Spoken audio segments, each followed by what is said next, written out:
Good afternoon, everybody. Welcome to our new webinar on how to use the primary guided course effectively in your school. Tonight you will have sort of myself and my colleague Elaine speaking to you.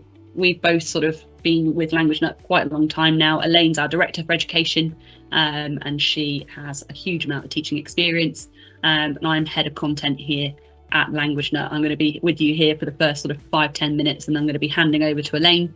I will talk to you a little bit about our primary guided course and the scheme of work and why we've chosen it, and I will also then quickly give you an overview of our primary guided course. I know that we'll have a mixture of people, some of whom will have seen the guided course before, some of whom won't have done, or we might even have people who've used our primary resources before who haven't necessarily started using the guided course with their classes yet. So we'll have a quick overview of it, and I'll also show you our brand new gradebook feature, which I hope is going to make life a lot easier for both school leaders and classroom teachers to track pupil progress across our platform and across assignments. And then I'll hand over to Elaine, who will spend the bulk of the session explaining the supporting documentation that we have available for schools related to our primary work. So Elaine will be taking you through all of that. So without further ado, I'm just going to show you our sort of scheme of work and our overview of the content that we have on the primary guided course. As you can see, we have content for years 3 through to 6, so Key Stage 2, and we split our content up into sort of the big terms, autumn, spring and summer, and then we then break it down further into half terms. You'll be able to see that we include our greetings lesson or a greetings revision lesson in every single year, and that's in case you have children who join who haven't necessarily had that grounding in the language from year 3, for example, who will always then get that revision lesson so that they can introduce themselves, ask people how they are.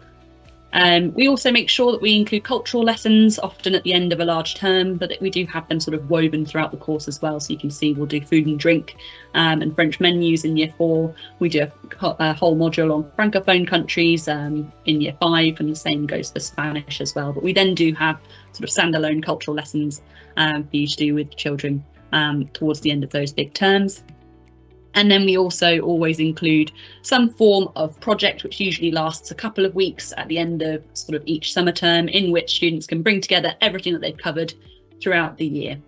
But the main thing is to take away is that what we've made sure that we've done with the sort of scheme of work is we've made sure that some of those structures that will be really, really useful as students move through to Key Stage 3 are repeated throughout the course. So while we have vocabulary related to lots of different topics, those key structures like your opinion verbs, those key verbs, key phrases will be repeated at different points throughout the course, so that students will arrive at the secondary level with a really, really good foundation and a good foundation of the course. As you can see at the bottom of the slides, you'll see them on all of the slides. If after any of this you are not using our guided course just yet and you'd like a free trial, please feel free to email us and you can have a look at us on the website as well. So I quickly take you over to the actual platform. So again, for those of you who haven't seen as much before, this is what you see when you will go into the primary guided course. We can give you students logins, so you can upload your classes to the platform so they can go in and have a go at the activities that you assign them, and you can select your language. At the moment we have Spanish and French for our guided course, and you can select your year group of study as well. Once you then go into the platform, you will see the overall dashboard for that year group broken down into half terms. And while we do make sure that all of the resources that we have can be used as the front of class only tool, we do encourage you to sort of get students logged onto the platform and practicing the assignments and the vocabulary that we cover. And every half term or big term will end with either a competition week or a sentence building week, where you can get students logged onto laptops or whatever devices you have in your school, and they can have a go at those and sort of bring together the knowledge that they've gathered over that half term or big term. Obviously from here, one of the documents that we provide is the knowledge organisers for each half term, which you can open up from the dashboard, so you can see everything that will be covered in that half term. And you'll also get the pack of lesson plans, which, as we mentioned, can be used either by specialists or non-specialist teachers. There's plenty of information there to support non-specialists when delivering the primary guided course, and those go hand in hand with our front of class materials, which I'll show you in just a moment as well. So if you go into an individual lesson, You'll then get taken to the lesson dashboard. This is where you would find your front of class materials, which is essentially a PowerPoint style slideshow that you can carry alongside our lesson plans. You can mark the lesson as complete, and you can also access print resources for that lesson. Also on the dashboard, you can access any activities related to that lesson. Most of our lessons are around a set of vocabulary. So in this particular one, we have a listening exercise, and we also always provide you with an extension and a support exercise for if you are doing things at the front of class with your students. You can get those up on the board nice and quickly and practice them with students. So if I just go into the Learn screen, as I said, most of you, if you're familiar with language, will be familiar with our sort of flashcard setup. ¿Cómo te llamas? So you can play different flashcards to students, really get used to them, get used to the vocabulary with them, and those are also embedded within our slideshows as well. And from here, this is where you would then assign this. If you wanted students to be using this vocabulary set and practicing the exercises alongside you in class, then you can assign this, and that can be done in class, or you can assign from here, and students can practice this vocabulary as homework. So this will take you to our quick assign. So you've got the different activities that students can complete in conjunction with this vocabulary. You can add instructions, and then you can choose to set it to one of your classes. So in this case, we'll go with the Year 4 group, and then you'll hit save. And that will then have been assigned to your students. So when they log into the platform, they will see that they have an assignment to complete, and they can then complete that from there. So from here, as I said, it's a whistle-stop tour of our resources. If you're less familiar with them, please do ask for a trial. But what I'm going to quickly show you now is our admin area and our new feature, which is a grade book. So if I take you through to our admin area, you'll be able to see, take you straight to our assignments and grade book area, where this is the whole school level. You'll be able to see any assignments that have been set across the school, any assessments that have been set in the past. You can favourite any of your assignments. So if you do have a sort of assignment that you want to set year in, year out for the same year group, you can favourite them here and then come back to them and then assign them at a different stage. And then we have our new gradebook feature. So here you can see you can select as many classes as you like from the school level. So if you're in charge of languages at your school and you want to see how your teachers are getting on with the platform, you can select as many classes as you like, and that will sort of expand this table with the more classes we choose, so that you can see how they're getting on. So if I choose one more, there we go. So we've got a Year 3, a Year 4 and a Year 5 class here. You can also select the date range. So if you want to look within a particular term, you can, or compare it with term 1 with term 2, that you can do that. And from here you get headline data. So you've got your 3 different classes that you've selected, the total assignments that you've selected or set that have been set for each class. And you can see for each class what their average score is across assignments, as well as top and bottom scores within those classes as well. So some good headline data for you there that you can sort of see what your students have been getting on with. And you can also see, if you scroll down, this table will then break it down student by student across the classes that you've selected. You can filter so that you can see which students have been getting the highest average scores in their assignments. And you can also be seeing sort of which students are consistently completing all of their assignments and the total assignments set to each one. This can be exported as an Excel, so you can have that sort of downloaded for you. And we hope that this will be a really, really useful tool for people sort of in charge of looking at languages for the whole of their school. If I do go into an individual class, though, you'll be able to see, if I go into this one, it'll open up. And if you're at the class level, so if you're a classroom teacher, we also have the ability for you to look at this gradebook, but for your class specifically. So if I go into assignments and gradebook here, you'll see any active assignments currently, and then you'll be able to go into the gradebook, again, select your date range, and for your specific class, you'll see the total assignments that you've set, class average, top score, bottom score, and then you'll also be given this table here, which gives you the different assignments that you've set across the time period that you've selected. So we can see that week 1 assignment that I set just now in here, and you can see for the students in that class, how many of the tasks in the assignment did they complete and what their average score was across the assignment. And if you want to look at those in more detail, you can click on the individual assignments, which will then take you to that assignment where you can see sort of individual grades and results, or you can sort of search for the student, search for the assignment and download that as an Excel spreadsheet as well. So yes, lots to take in, and I'm aware I want to hand back over to Elaine, but we really do hope that sort of in conjunction with our sort of guided course, this assignments and gradebook feature will really allow you to track students and to track their progress as they progress through the different lessons. So if I just go back to our PowerPoint and move over to our next. Elaine's now going to talk to you a little bit about the sort of documentation that we have to support the primary guided course. Elaine, I'll hand over to you. Thanks, Fiona. Okay, so good evening, everybody. So the supportive documentation that we have for the PGC, the primary guided course, is very useful if you want to display it on your website, or for any stakeholder, i.e. Ofsted, or anybody that needs to come in and look at your school and what you're actually doing. So obviously it does have our logo on it, but many other people use it, put it on their website, so that if you do get a visit from Ofsted or anybody who wants to look, they can see what exactly you're doing with regard to making sure that your course covers national curriculum.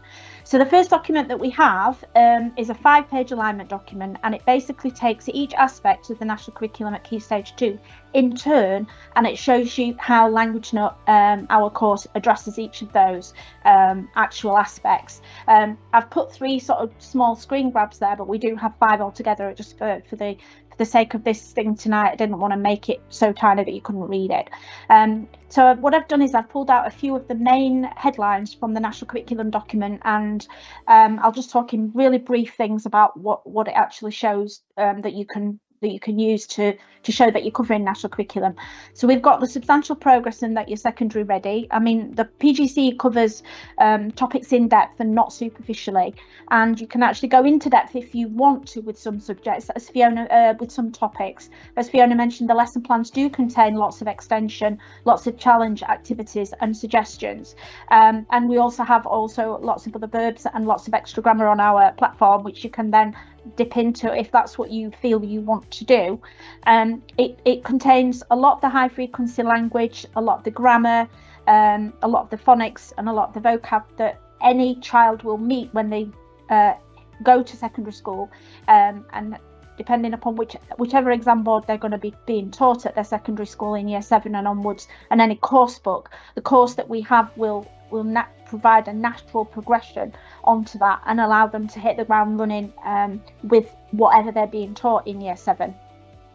We also have lots of different types of assessment and activities to support the current GCSE and also the new GCSE, which for those of you in primary who don't know, any child who's in year 9 or below will be sitting the new GCSE and will be starting the new courses this year, 2024, ready for the exam, which will be sat in 2026. We have some read aloud, we have some phonics dictation, all sorts of things on the PGC, which will give them an insight into the type of assessments that they're going to have to do at GCSE. We also have phonics, grammar and vocabulary in the PGC. The phonics are embedded into every lesson, and the students are allowed to given an access and given some idea on how to explore patterns and sounds.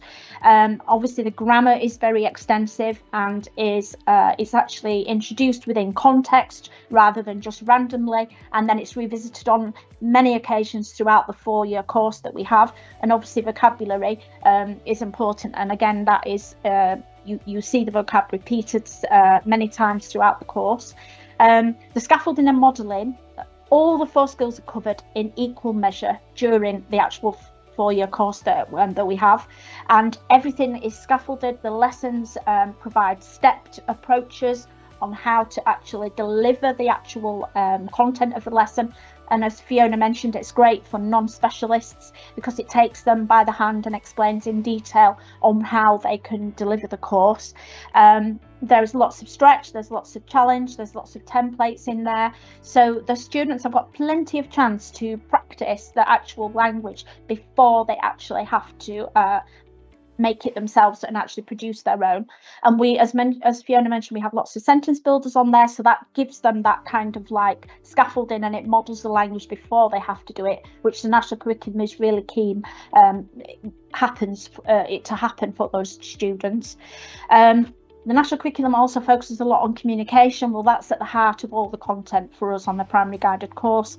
All of our audios are recorded by native speakers, and all of our flashcards, the audio on there is recorded by a native speaker, so the pronunciation is absolutely correct. We build up the word from word level to sentence level, from short sentence to longer sentence to extended sentence, and it gives them that increasing confidence to be able to communicate in the target language.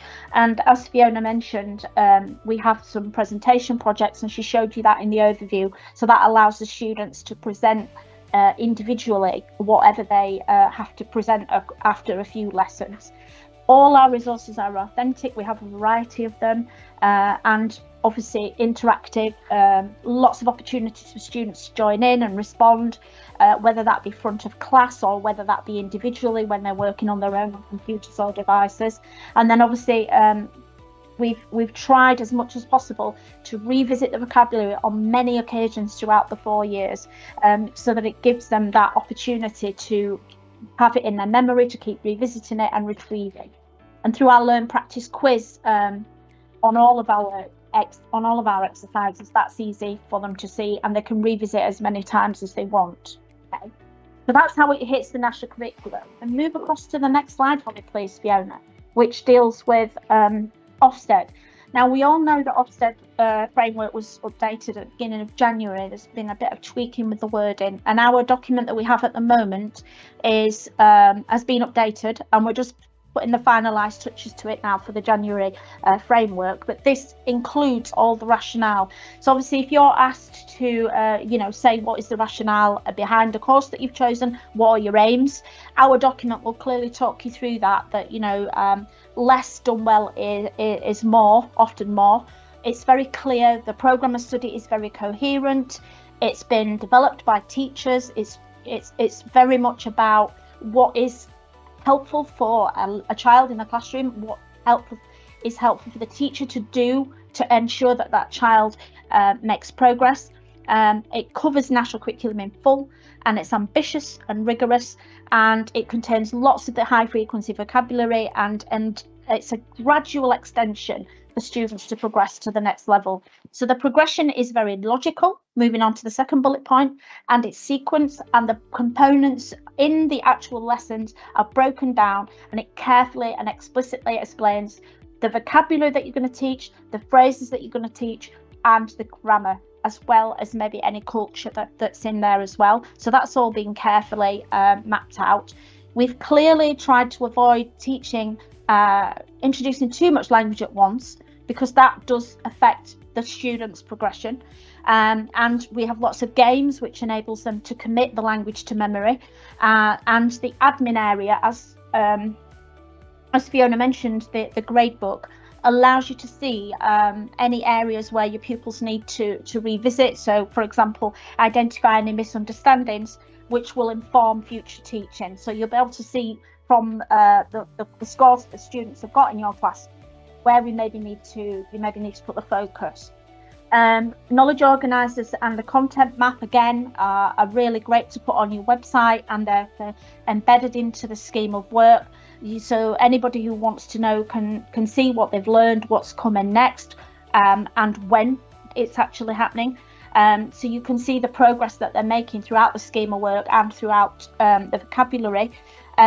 The progression for all and the diagnostics there, the powers that be can easily see from the content map and from the knowledge organisers what is actually being taught. So all stakeholders, including your governors, can see that. And that the diagnostics in the grade book can give you a full picture regarding the homework. So that progression for all is built in terms of every child, no matter what if they're SEND, disadvantaged, whatever, there will be something within each lesson plan that will give you an activity or a suggestion of a type of pedagogy that will allow you to teach and make sure that all students make progress. Your non-specialists, again, teachers who don't have expert knowledge of language, this course will support them to identify any gaps in their knowledge of their pupils, so that they're not disadvantaged by any ineffective teaching, so that the course is really kind of like geared towards helping that non-specialist deliver the actual course. The lesson plans are differentiated in many ways in terms of extension, support, a different way of teaching something, or maybe if you don't have devices in your classroom, what might you do instead? So it's it gives you that opportunity. There's also some printables there, so it's pretty flexible in how you deliver some of the lesson. The endpoint assessment, it's really important that the assessments are not excessive that they do. They're quite low stakes. The students are assigned the activity, like Fiona says, in the gradebook, and then they do it.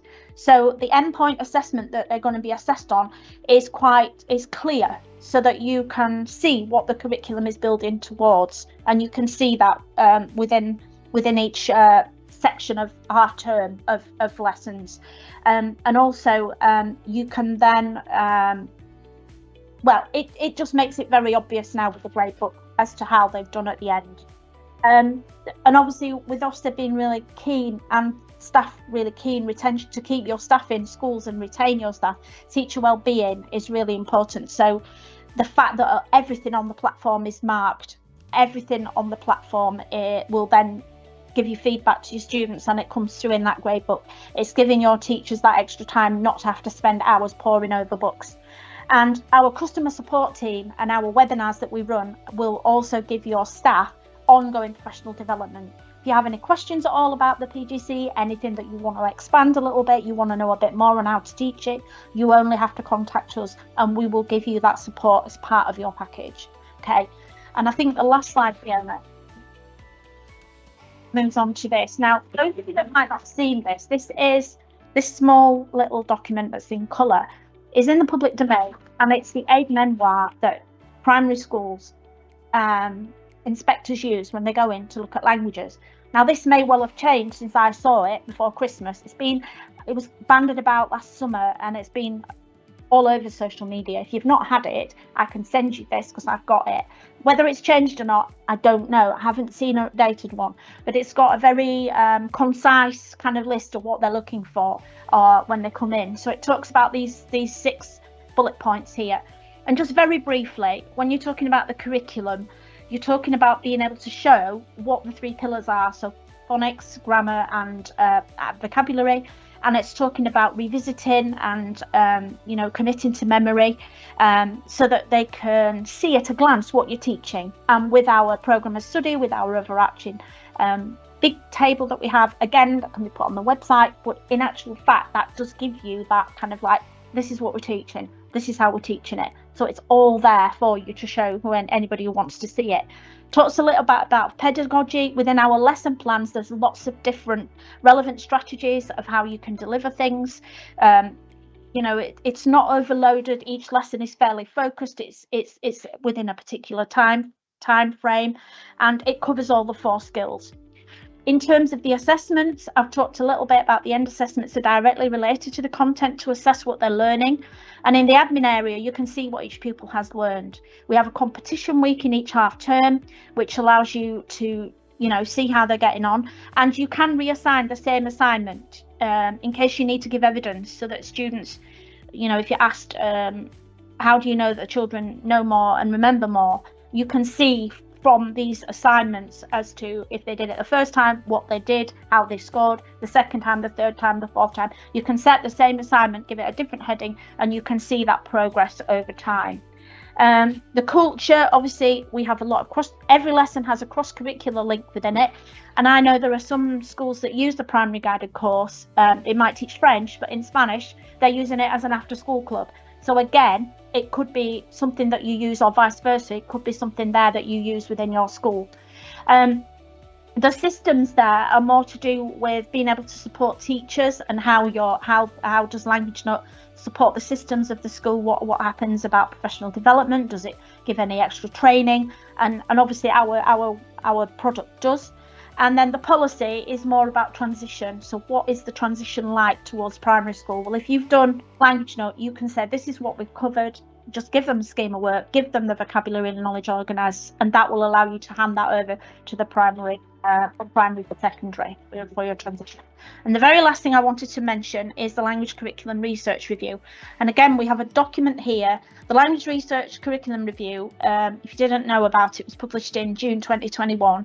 And it's basically suggesting a variety of ways in which a school can construct and teach a high quality curriculum. There is no single way to do it. You can do it in different ways, but our document shows you how maybe you teach languages in your school and how that addresses that kind of document. So if you were ever asked about that document, you could say, well, this is what we've got, this is what the course that we do, and this is how it's addressed. And actually handing that over in one kind of like, package I would say is a good starting point for maybe an inspector then to come back and say, will you say this, can I see this, or will you say this when this says this, where do I see this? And then you can show them within the product. If you are looking for a sort of free trial or that you'd like to find out more, feel free to get in touch with us on our inquiries, including if you would like to get hold of any of the documents that we've talked about in this webinar. Please do drop the inquiries or Elaine an email. One thing I was going to ask Elaine, I think I've seen somebody asking about is do we have any sort of progression documents or progression ladders that can be shown? Yes, we do, don't we? We have progression ladders for excellence in Scotland. Okay, for curriculum for excellence in Scotland. Currently, we've got them for England. For Scotland, it's a possibility we can create some. That's not impossible. Yeah, no, absolutely. I think if you're following a different curriculum, then obviously at the moment we've got all of our documentation sort of linking to England. We can definitely get that ready as well for other countries in Scotland and other curriculums as well. Yeah. But yeah, if we don't have any more questions, hopefully this has been a sort of useful opportunity for people to get a good feel. I've got a question. What's the question coming through? How can you document that pupils know more and remember more? Okay, right. I think I had this question actually earlier last week. Somebody asked me this. How can you document whether pupils know more or remember more to Ofsted? Straightforward from our platform. What you can do is if you assign an assessment, and Fiona, you can chip in here by all means, you can assign an assessment, say from the first half term, and then if you wanted to check, so you can assign something as an assessment, call it, I don't know, week 3, and then you can assign the same assessment in the second half term, call it the same assessment but week 4, and you could give it a different heading, and you might decide to assign the same piece of work as an assessment over the year, and then you could then look at it in the grade book because it will still be there. It will tell you the first time the children did that assessment, and it will give you the grades that they got, the marks that they achieved. And then the second time you look at it, it'll tell you there, the third time, and you can see them whether they're getting better. Is that correct, Fiona? Am I right in saying that? Yeah, that's right. Yeah, you can track the progress throughout, and everything that we've got in our gradebook is exportable to Excel. Word. So if you do want to sort of track it across and do some of your own calculations, then you can open that up and show that through Excel as well. We do also, if you're not using devices, or you want to get students doing sort of like minor assessments offline, we can also provide you with some sort of ready populated Excel documents that have all of the different terms and weeks of work for which you can then red, amber, green your students for their progress throughout those as well. So we do have offline versions of the gradebook as well. I know Ofsted's not had great press lately for various reasons, but we all know that schools do get inspected. And I think in my experience, from what I've come across in my 33 years in the classroom and my last 2 years of doing work with schools, is if you put on your website some information about your school in languages in terms of what you're delivering or how it's meeting national curriculum, or even just an overview that we have for the primary guided course, then a lot of the people I've spoken to is when Ofsted do know they're coming to your school, they will check your website, and obviously your website, they will look at it as to what's on there. They are not allowed to upload anything else on there when you've had the call, and as a result of it, if they see something there, they're more or less thinking, oh, that's okay. It may go one of two ways. It may go, well, we don't need to do a deep dive into languages because we like to look at what we see. Or they might think, let's see if we go test the water and see whether this is really happening. So it's kind of like, what do you want to put on your website? It's better to put something there than nothing. Because it often in my job, I'm in and out of websites of school looking at things, and I often see there's nothing there at all for languages. And I know that everybody's busy in primary teachers are insanely busy, but if you can get somebody in the admin team at school just to put something on the website, it might put you in a better position. It just a thought from my experience. So, and obviously our documentation that sits behind the Languagenut is obviously ideal for that because it's already done for you. Fantastic. Well, thank you for that, Elaine. If you have any questions or would like to get hold of any of the materials you've seen today, please do drop us an email. And if you're not already using Languagenut, then please do feel free to get in touch with us. I'm sure we can set you up on a free trial. But if we've got no other questions, then I will say thank you very much for attending this evening. As I said, we'll send around a recording and the PowerPoint afterwards. But otherwise, I hope you have a very lovely rest of your week, and thank you very much. Yeah, thank you.